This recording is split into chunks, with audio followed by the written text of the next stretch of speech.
So many organizations I talk to have events. They lay them on, they put in the resource, they put in the time, they invite people, and at the end of it, they say, "How was that?" And people go, "I passed out lots of cards, I made lots of contacts." But the point is, what was the point? Why have you put this event on? Why have you spent this money? Why have you done all this? What's the outcome? So if you want your events to pan out, use the PAN formula. P-A-N. P, plan it. Don't just put an event on and let it evolve or leave it to someone in the office to do it all. Sit down with your team and go, why are we having this event? What are we trying to achieve? How are we going to be able to link in with different people, capture details, make an offer? Why are we doing this?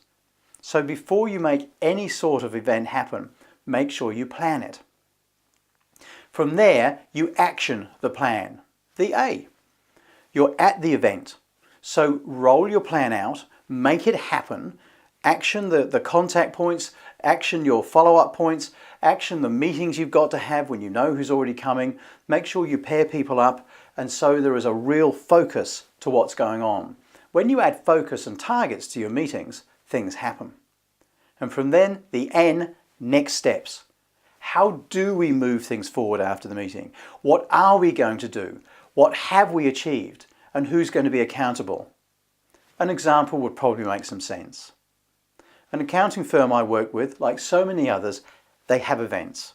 And people turn up, they swap cards, and at the end of it they go, "What a great PR event that was." We changed things a little. We sat down and went, "Why are you having this event?" "Well, we have one every 2 months. It's for public profile, but it's also to try and build up clients." Great. How are you going to get new and different people into your events rather than the same ones? So they started a bring friend system. So their regular guests brought new people. They brought people like one of the bank's commercial banker division in. So they're looking for business and they brought their clients. We then asked the question, how many of these commercial bankers are coming? Well, turns out there's 4 or 5. How many do we know? Only 2. Who's in charge of getting to know the other 3? Who's in charge of building that relationship? And how are we going to capture that information? Well, we're going to make an offer.